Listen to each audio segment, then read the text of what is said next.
Let's go back to 2009. If you're like me, you're in the middle of high school. You're just starting to get into games, so you want something more than, the standard Mario, Pokemon, Kingdom Hearts, stuff like that. Your mom takes you to the video store, and you see this game on the shelf, Assassin's Creed 2. The person on the cover looks menacing, but also kind of cool. It draws the attention of your 15-year-old brain. You bring it home, you fall in love with the game, and it kind of shapes the way you look at games for the rest of your life.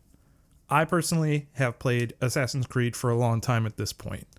I've been there from almost the beginning.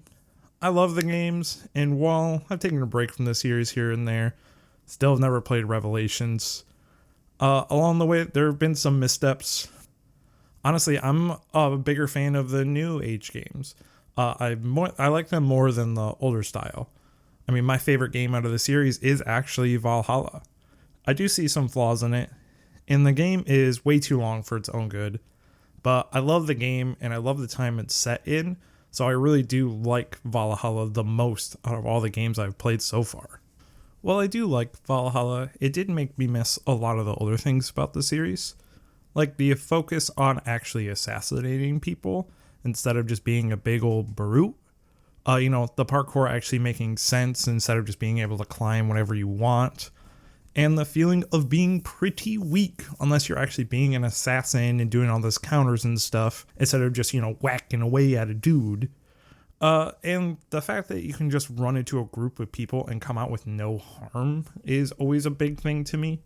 I mean, with Valhalla, you're able to just kind of run in, just kind of beat up some dudes, and then, you can get right out. But in the older Assassin's Creed games, I like that it had a focus on being able to counter the people that you're fighting and just kind of making sure that you are in rhythm, because if you're not, you're just going to get your ass kicked. And honestly, to me, Mirage is kind of the perfect mix of what I've been looking for. It still has the gear systems of the new age Assassin's Creed games, which I really like, and a bit of the RPG elements of the newer games, but it still has that old stuff I've come to miss. You feel like an actual assassin again, which is amazing. The game is kind of built like Assassin's Creed 2, but it plays like a perfectly tuned Valhalla. The assassin's gadgets are a really great inclusion. I especially love the throwing knives and the sleep darts. And while the parkour is still a little janky, it does actually work really well.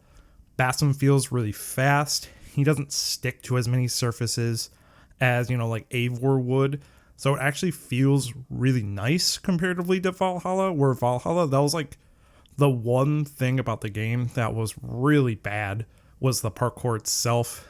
And the mission structure in Valhalla also wasn't great, but it is actually pretty good in Mirage.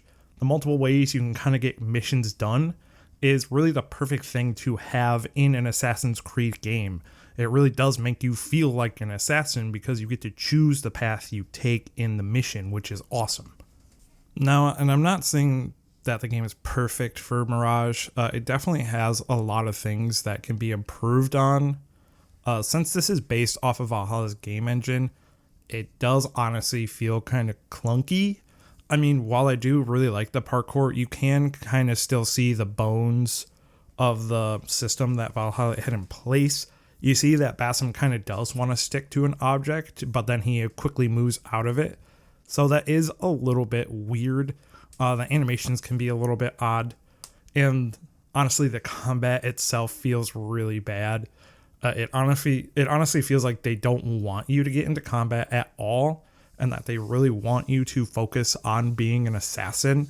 Timing is all over the place for counters. In Valhalla, it felt really kind of gracious for the parry period that you had in Valhalla. But in this game, it feels so strict, which is so weird that they would just go completely 180 in that aspect. And it just honestly overall makes you feel really weak as Basim. Makes you feel like that you're going to get hit and that you're going to pretty much almost be dead. And the fact that your weapons need upgrading, it makes you feel so weak when you hit them. Kind of just feels like you're tickling them. It's really odd. I mean, it's a dang sword. It's not a stick. it feels like I'm hitting him with a stick and not a sword. It's just really odd. I understand that you're an assassin and stuff, and the whole point is to not, is openings and to kind of show that you need to sneak around and stuff. But if you get caught in a section where you need to do some combat, it really sucks because it feels like you're just going to get slapped down if you don't do these parries like in perfect timing. It feels so odd that Bassam, who is this huge menacing figure in Valhalla, feels so weak when you actually play him yourself. And it's a little weird that this game kind of does have the opposite effect of Valhalla with its map.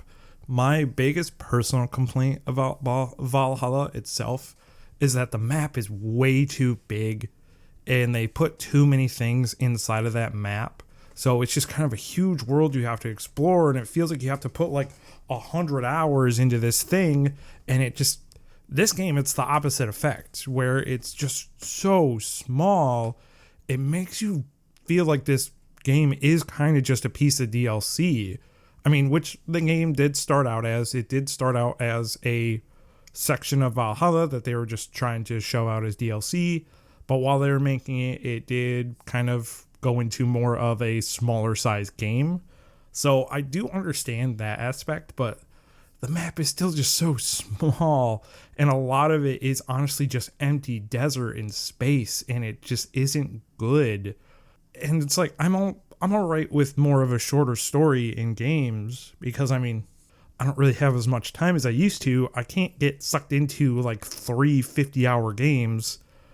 But making the map super small with only having like 3 towns to explore is not enough. And if you do only have those 3 towns, then make sure that that map is actually filled out with interesting locations to visit and not just the super boring, just vast, boring desert. It's just, I don't understand why the map is so small in this game. And I honestly kind of feel like that's just a Ubisoft problem. Ubisoft does kind of have a problem when it comes to criticisms. They always kind of take it a little too far in the direction when it comes to criticisms. Like if we complain about an aspect of the game, they kind of turn it on to 10 on the next attempt. Like kind of like thought process is, oh, you said the map is too big? Well, here's a small ass map then. That's what you wanted, right? It just really feels disjointed. And it's just odd to me how Ubisoft kind of does this in almost every single game that they make. If we make a complaint about something, they just completely turn around and just do it too much on the next one. It's odd. And also, I know this is a weird thing to complain about, as I don't really like to complain about a price of a game. And I understand that this game took a lot of work to make. Games themselves take a lot of work to make. And developers deserve to be paid for the work that they create itself. But this game is not $50. It's honestly not. It is definitely a $30 DLC that they are selling for $50. It does not change enough from the base game to release as a full game, in my opinion. It honestly should have still just been released as a DLC for Valhalla. And the thing that really gets me is that the game is like 15-20 hours with a super small map. And the DLC for Valhalla itself, the biggest DLC, Ragnarok, is about twice that. It is a DLC that you can get around 30 to 35 hours in. The map is huge, and it released for $30. So I really don't understand why this game itself is $50, especially with a deluxe edition that does not really do a whole lot. It just gives you this like costume pack. And other than the weapons in that costume pack, the costume pack looks god awful. I just don't understand why this game was priced at $50. I understand that I've kind of said more bad things than good things about this game. To me, this is kind of a definition of like a 6 or 7 out of 10 game. But it does really feel like we are going in the right direction for Assassin's Creed at this point. It does feel like the best mix of both worlds, and it is a good effort into these mix of game styles. We just kind of need to have it tuned up a little bit, have a better map, better combat. while still having that gear system in place, because I honestly do really like the gear system in Mirage. It is my favorite version of the gear system that they have implemented. I like that it's all just one outfit instead of multiple pieces of an outfit, but you can still get multiple weapons and stuff like that, and they all do certain things. They're not just cosmetic and have stat bonuses to them. I do feel like this is the best gear system we have. So it makes me really excited for Assassin's Creed Jade to kind of see what we're going to get out of that blend, especially since we're finally getting the game in the setting that we've always wanted, which is feudal China. I cannot be any more excited about Jade, and this game itself has specifically made me way more excited too. That's kind of my ramble that I had about this game and kind of my thoughts on it. So let me know in the comment section what you thought of Mirage, if you thought it was a good step in the right direction, or if you thought it was kind of a misstep. You know, like personally, I am actually really enjoying this game. Not every single game needs to be a 10 out of 10. So that's why I kind of want to make this video, just to kind of share my thoughts on it. And if you did like this video and you kind of just like this style, make sure you do hit that like button so I know to make more of this style. I know I kind of make more Pokemon stuff, but I am kind of starting to go away from Pokemon a little bit. I want to make more general gaming videos. I do still plan on making some Pokemon content, but I just want to focus on video games that I am personally passionate about, you know.